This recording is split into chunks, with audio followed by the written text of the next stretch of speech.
नमस्कार मित्रों। जैसे कि हम लोग पढ़ रहे थे महादेवी वर्मा जी द्वारा लिखित संस्मरण पथ के साथी, उनमें दो लोगों की स्मृतियों के बारे में हम लोग पढ़ चुके हैं जिनके वीडियो पहले से अपलोड हो चुके हैं।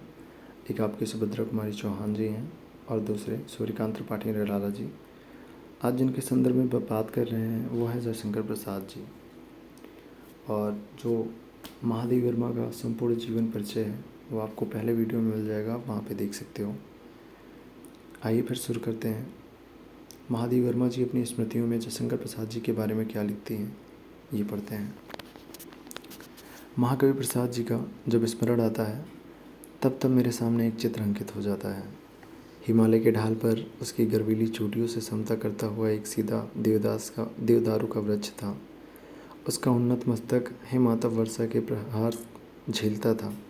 उसकी विस्तृत शाखाओं को आंधी तूफान झकझोरते थे और उसकी जड़ों से एक छोटी पतली जलधारा आँख में चुआनी खेलती थी। ठिठुराने वाले हिमपात, प्रखर धूप और मूसलाधार वर्षा के बीच भी उनका मस्तिष्क उन्नत रहा और आंधी और बर्फीले बवंडर के झकोरे सहकर भी निष्कंप निश्चल खड़ा रहा। पर जब एक दिन संघर्षों की विजय के सामान आकाश में मस्तक उठाए आलोक स्नात और उन्नत की हिमकिरीटिनी चोटियों से अपनी ऊंचाई नाप रहा था, तब एक विचित्र घटना घटी। जिस उपेक्षणीय जलधारा का प्रहार हल्की गुदगुदी के समान जान पड़ता था, उसी ने तिल तिल करके उसकी जड़ों के नीचे खोखला कर डाला और परिणामतः चरम विजय के क्षणों में वह देवदारू अपने चारों ओर के वातावरण के सौ ज्योतिष्कों के मथका धरती पर आ रहा। सभी महान प्रतिभाशाली साहित्यकारों के जीवन में संघर्ष करना अनिवार्य है, पर बड़े बड़े संघर्ष उनकी जीवन शक्ति को क्षीणतम कर पाते हैं। यह कार्य तो ऐसी छोटी बाधाओं को सम्मिलित परिणाम होता है जिनकी ओर वे सर्वथा उपेक्षा का भाव रखते हैं। प्रसाद जी इसके अपवाद नहीं थे। मेरे चित्र की पृष्ठभूमि में उनका साहित्य मेरा कुछ घंटों का परिचय और कुछ प्रचलित स्तुति निंदापरक कथाएं ही हैं। छायावादियों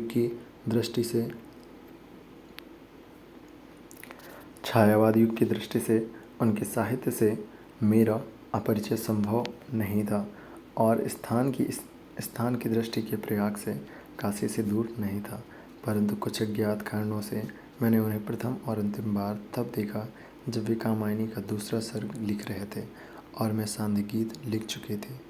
पर उनका यह दर्शन भी न किसी अखिल भारतीय साहित्य सम्मेलन के विवादी मेघ गर्जन में हुआ और न किसी अखिल भारतीय कवि सम्मेलन में सात स्वरों के संजोग के मंथन के बीच, न भाषण के अजस्त्र प्रवाह में, न फूल मालाओं के घटाघोष में। काशी में उनका दर्शन अपनी कवित्वहीनता में विचित्र है। भागलपुर से प्रयाग आते जाते मार्ग में जब तब काशी पड़ जाती थी।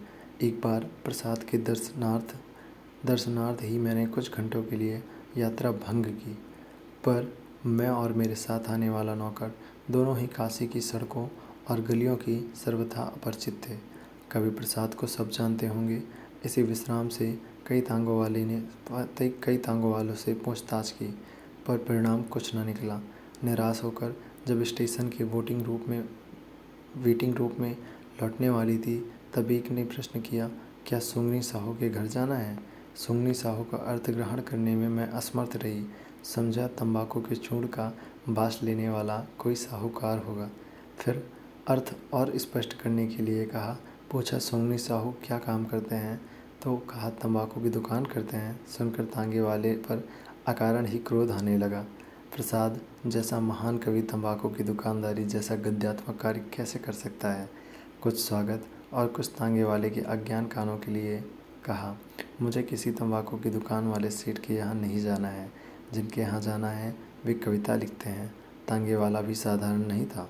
इसी ने उसने परास्त न होने की मुद्रा में उत्तर दिया, हमारे सुंगनी साहू भी बड़े बड़े कवित्व लिखते हैं। तब मैंने सोचा, संभव है ऐसे कवित्व लिखने में ख्यात सुंगनी साहू प्रसाद जैसे कवि से अपरिचित न हो। स्टेशन पर कई घंटे बिताने से अच्छा है कि सुंगनी साहू से पता पूछ देखूं। आकाश को नीले कपड़े की चीरों में विभाजित कर देने वाली काशी की गलियों में प्रवेश कर मुझे सदा ऐसा लगता है मानो मैं किसी विशालकाय अजगर के उदर में घूम रही हूँ, जिसने अपनी सांसों में मुझे ही नहीं, मुझे कुछ दुकानों को भी अपने भीतर खींच लिया है। और अब बाहर जाने का एकमात्र द्वार उनके मुख है जो कि बंद हो गया है। अंत में जहाँ एक तांगा जा सका, वहाँ तांगे में उनके उपरांत कुछ दूर पैदल चलकर हम सफ़ेद पुते हुए मकान के सामने पहुँचे, जो अति साधारण है और असाधारण के बीच की मध्यम स्थिति रखता था। कहलाया प्रयाग से महादेवी आई हैं। सोचा, यदि गृह स्वामी प्रसाद जी ही होंगे तो मेरा नाम उनके लिए सर्वथा अपरिचित न होगा, और यदि कोई सुंगनी साहू ही हैं तो शिष्टाचार के नाते ही बाहर आ जाएंगे। प्रसाद जी स्वयं बाहर आए। उनका चित्र उन्हें अच्छा हष्टपुष्ट स्थिर बना देता है, पर स्वयं न वे उतने हष्टपुष्ट जान पड़े और न उतने पुष्ट ही। न अधिक ऊंचा, न अधिक मझोला कद, न दुर्बल न स्थूल, छरहरा शरीर, गौर वर्ण, माथा ऊंचा और प्रशस्त, बाल न बहुत घने न विरल, कुछ भूरापन लिए, काले चौड़ाई लिए, मुख की तुलना में कुछ हल्की सुडौल नासिका, आँखों में उज्ज्वल दीप्ति, होठों पर अनायास आने वाली बहुत स्वच्छ हंसी, सफ़ेद खादी का धोती कुर्ता। उनकी उपस्थिति में मुझे एक उज्ज्वल स्वच्छता की वैसी अनुभूति हुई जैसे उस कमरे में संभव है, जो सफ़ेद रंग से पुता और सफ़ेद फूलों में सजा हो। उनकी स्थिवर जैसी मूर्ति की कल्पना खंडित हो जाने पर मुझे हंसी आना ही स्वाभाविक था।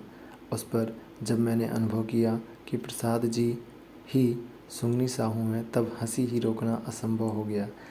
उस दिनों मैं बहुत अधिक हंसती थी और मेरे संबंध में सबकी धारणा थी कि मैं विषाद की मुद्रा में डबडबाई आँखों के साथ आकाश की दृष्टि किए हौले हौले चलती और बोलती हूँ।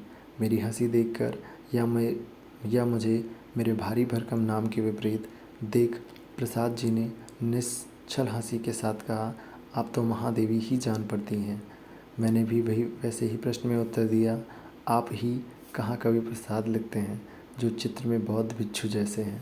उनकी बैठक में ऐसा कुछ नहीं दिखाई दिया जिसे सजावट के अंतर्गत रखा जा सके। कमरे में एक साधारण तख्त और 2-3 सादी कुर्सियाँ, दीवार पर 2-3 चित्र, अलमारी में कुछ पुस्तकें।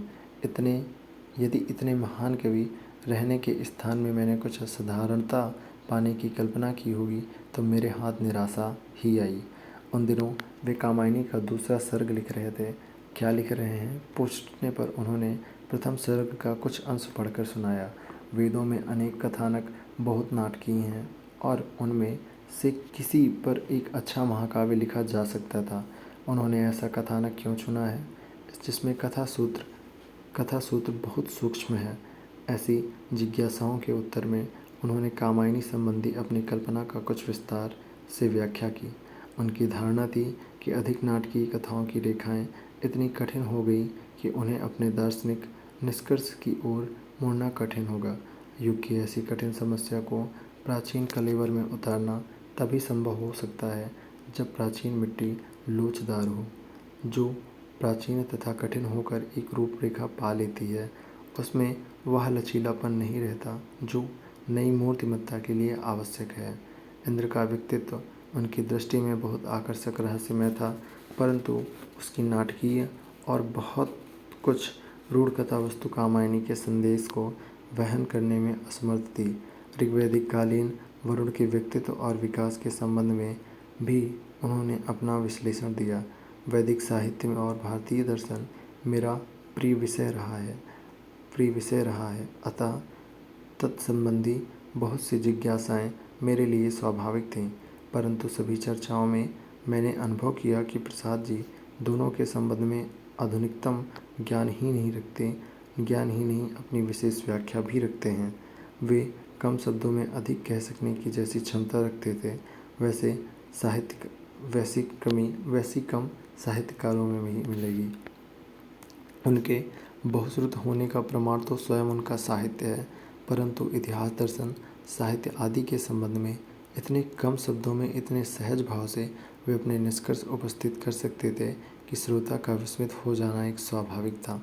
लौटने का समय देख जब मैंने विदा ली तो ऐसा जान पड़ता था कि मैं कुछ घंटों से परिचित हूँ। प्रसाद जी तांगे तक पहुँचाने आए और हमारी दृष्टि के ओझल होने तक खड़े रहे। अपने साहित्यिक अग्रज को फिर देखने का मुझे सुयोग नहीं प्राप्त हो सका। वे कहीं आते जाते नहीं थे और एक प्रकार से क्षेत्र संन्यास ले लिया था।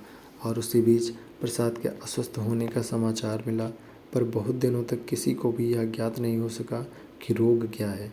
अंत में क्षय की सूचना भी हिंदी जगत के लिए चिंता का कारण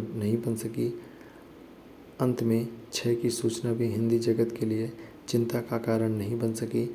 हमारे वैज्ञानिक युग में नितांत साधनहीन के लिए ही यह रोग मारक सिद्ध होता है। प्रसाद जी साथ साधनहीनता का कोई संबंध तो ज्ञात नहीं था। इसी से अंत तक उन सबको उनके स्वस्थ होने का विश्वास बना रहा। जब कामायनी का प्रकाशन हो चुका था और हिंदी जगत एक प्रकार से पर्वोत्सव मना रहा था, तब उनके महाप्रयाण की बेला आ पहुंची। मैं स्वयं कई दिनों से ज्वरग्रस्त थी। एक बंधु ने भीतर संदेश भेजा कि वे अत्यंत आवश्यक सूचना लाए हैं। किसी प्रकार उठकर मैं बाहर के दरवाजे पर जब पहुंची तो सुना प्रसाद जी नहीं रहे। कुछ क्षण उनके कथन का अर्थ समझने में लग गए और कुछ क्षण द्वार का सहारा लेकर अपने आप को संभालने में। बार बार उनका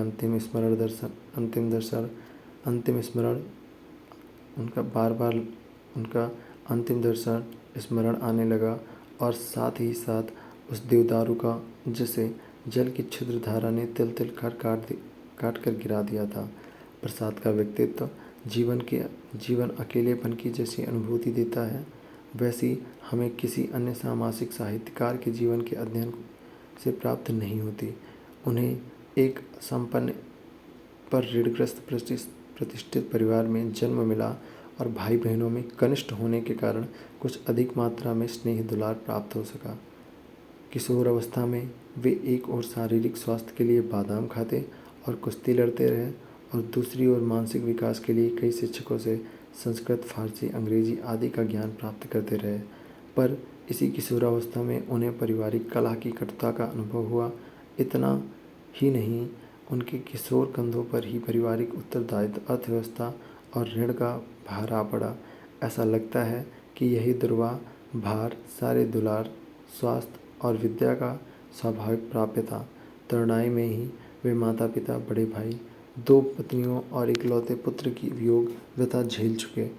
यह बचपन में तारुण्य के अंत तक फैली हुई विद्रोह की परंपरा उनके भावुक मन पर कोई दुखने वाली चोट नहीं छोड़ गई थी। ऐसा कथन मनुष्य के स्वभाव के प्रति अन्याय होगा। यदि वह मनुष्य के महान साहित्यकार हो तो इस अन्याय की मात्रा और अधिक हो जाती है। बहुत संभव है कि सब प्रकार के अंतरंग बहिरंग संघर्षों एवं मानसिक संतुलन बनाए रखने के प्रयास में ही उन्हें एक आनंदवासी दर्शन की उपलब्धि हो गई हो, जिसके भीतर करुणा की अन्तः सलिला प्रवाहित है। चांदनी के धुले ज्वालामुखी के समान ही उनके भीतर की चिंता उनके अस्तित्व को छार करती रही हो तो आश्चर्य नहीं। उनकी अंतर्मुखी वृत्तियों का रिजर्व भी इसी ओर संकेत करता है। पारिवारिक विरोध और प्रतिष्ठा की भावना के वातावरण में पलने वाले प्रायः गोपनशील हो ही जाते हैं। उनके साथ यदि कोई गंभीर उत्तरदायित्व हो तो यह संकोच उनके मनोभावों और बाह्य वातावरण के बीच एक अग्रिय रेखा खींच देता है। कड़कड़ करती हुई शिला के समान उनकी जीवनी शक्ति रिश्ती गई और जब उन्होंने जीवन के सब संघर्षों पर विजय प्राप्त कर ली, तब वे जीवन की बाजी हार गए। जिसमें हार जाने की संभावना थी, उसके मन में नहीं उठी थी। क्षय कोई आकस्मिक रोग नहीं है, वह तो दीर्घ स्वास्थ्यहीनता की चरम परिणति कहा जा सकता है। स्वस्थ रहते हुए भी एक ओर अपनी लौलिक स्थिति ठीक करने में संलग्न थे और दूसरी ओर कामायनी में अपने संपूर्ण जीवन दर्शन को भावात्मक अवतार दे रहे थे। संभवतः रोग के निदान ने उनके सामने 2 विकल्प उपस्थित किए। ऐसी चिकित्सा प्रचुर व्यय साध्य होती है और कभी कभी रोग का अंत रोगी के साथ होने पर परिवार को आत्मीय जन की वियोग व्यथा के साथ विपन्नता का भार भी वहन करना पड़ता है। उनके सामने अकेला किशोर पुत्र था और उन अपने किशोर के जीवन के संघर्ष की स्मृति थी। काली छाया डालकर अपने इतिहास की पुनरावृत्ति नहीं करना चाहते थे। तब दूसरा विकल्प यही हो सकता था कि वे पतवार फेंककर तरी समुद्र में इस प्रकार छोड़ दें कि वह दिशाहीन बहती हुई जीवन मरण के किसी भी तट पर लग सके। उन्होंने इसी को स्वीकार किया और अपने अदम्य साहस और आस्था से मृत्यु की उत्तरोत्तर निकट आने वाली पश्चात सुनकर भी विचलित नहीं हुए। पर जीवन और मृत्यु के इस संघर्ष का यह रोमांचक पृष्ठ हमारे मन में एक जिज्ञासा की पुनरावृत्ति करता रहता है। क्या इतने संघर्ष बड़े कलाकार का कोई ऐसा अतरंग मित्र नहीं था जो इस असम द्वंद्व के बीच में खड़ा हो सकता? संभवतः घर में ऐसा कोई बड़ा व्यक्ति नहीं था जिसका निर्णय निर्विवाद मान्य होता। संभवतः किशोर पुत्र के लिए पिता के हठ पर विजय पाना कठिन था। पर क्या ऐसे आत्मीय बंधु का भी उन्हें अभाव था जो उनके दुराग्रह को अपने सत्याग्रही विद्रोह से परास्त कर क्षय के चिकित्सा केंद्रों तथा विशेषज्ञों का सहयोग सुलभ कर देता? कार्य के कारण और चले तो विश्वास करना होगा कि नहीं था। संपन्न मधुर भाषी और हंसमुख व्यक्ति के साथ आनंद गोष्ठी में हंस लेना सबके लिए सहज हो सकता है, परंतु किसी संक्रामक रोग से ग्रस्त मित्र की निष्प्रभ आंखों में मृत्यु के संदेश अक्षर पढ़कर उसे बचाने के लिए कोई बाजी लगाना कठिन हो जाता है। प्रसाद जैसे मनस्वी और संकोची व्यक्ति के लिए किसी से स्नेह और सहानुभूति की याचना भी संभव नहीं थी। चंद्रगुप्त में सिंहरण के निम्न शब्दों ने बहुत कुछ प्रसाद के मन की बात भी तो आश्चर्य नहीं। आपने तो बार बार सहायता करने के लिए कहने में मानव स्वभाव विद्रोह करने लगता है, पर यह सौहार्द और विश्वास का सुंदर अभिमान है। उस समय मन चाहे अभिनय करता हो संघर्ष से बचने का, किंतु जीवन अपना संघर्ष अंध होकर लड़ता है। कहता है अपने को बचाऊंगा नहीं, जो मेरे मित्र हों आवे और अपना प्रमाण दें। संभव है कि कवि प्रसाद का जीवन भी अपना संग्राम अंध होकर लड़ा हो और उसने अपने आप को बचाने का कोई प्रयत्न ना किया हो। उन्हें किसी की प्रतीक्षा नहीं रही, इसे आज कौन बता सकता है।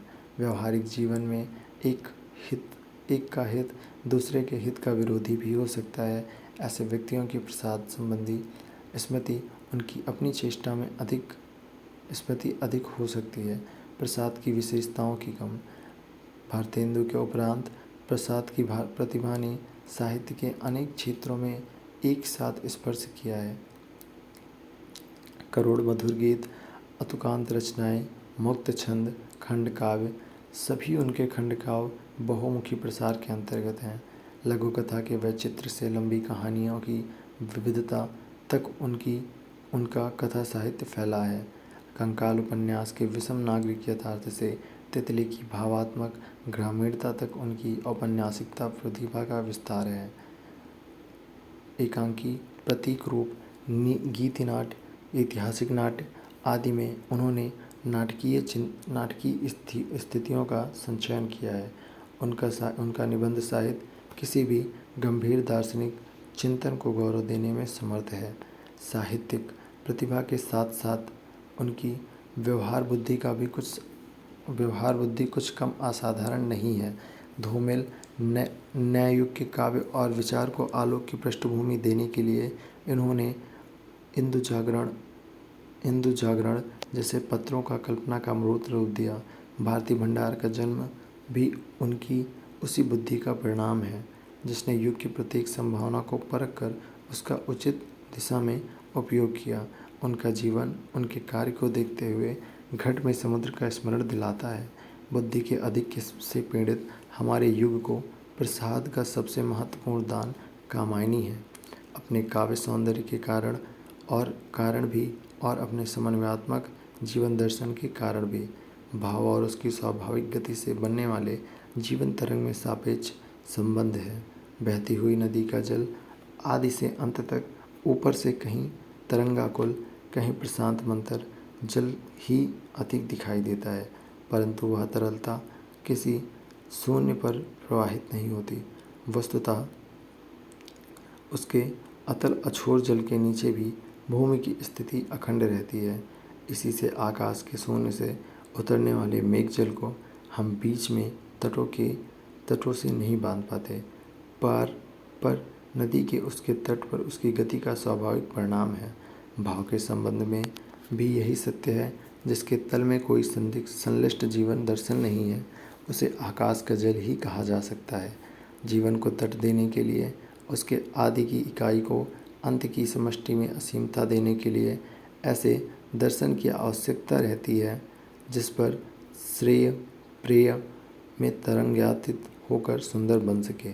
यदि कोई भावधारा ऐसी संलिष्ट दर्शन भूमि पर धूमि नहीं पाती तो उसके स्वामित्व का प्रश्न संदिग्ध हो जाता है। यह दर्शन महाकाव्य की रेखाओं से जिस विस्तार से तक घिर सकता है, उस विस्तार से गीत नहीं। छायावाद युग के भाव में जिस ज्वार ने जीवन को सब ओर से प्लावित कर दिया था, उसके तट और गंतव्य के संबंध में जिज्ञासा स्वाभाविक थी और इस जिज्ञासा का उत्तर कामायनी ने दिया। प्रसाद को आनंदवादी कहने की भी एक परंपरा बनती जा रही है, पर कोई महान कवि विशुद्ध आनंदवादी दर्शन नहीं स्वीकार करता, क्योंकि और अधिक नाम और अधिक सामंजस्य की पुकार ही उनके सृजन की प्रेरणा है और वह निरंतर असंतोष का दूसरा नाम है। अखंड आनंद अखंड घना था कामायनी। विश्व जीवन का चरम लक्ष्य हो सकता है, परंतु उसे चरम सिद्ध तक पहुंचाने के लिए कवि को तो निरंतर साधक ही बना रहता पड़ता है। सितार यदि समर सत्ता पाले तो फिर झंकार के जन्म का प्रश्न नहीं उठता, क्योंकि वह तो हर चोट के उत्तर में उठती है और सम विषम स्वरों को एक विशेष क्रम में रखकर दूसरों के निकट संगीत बना देती है। यदि आघात या आघात का अभाव दोनों एक मौन या एक स्वर बन गए हैं, तब फिर संगीत का सृजन और लय संभव नहीं है।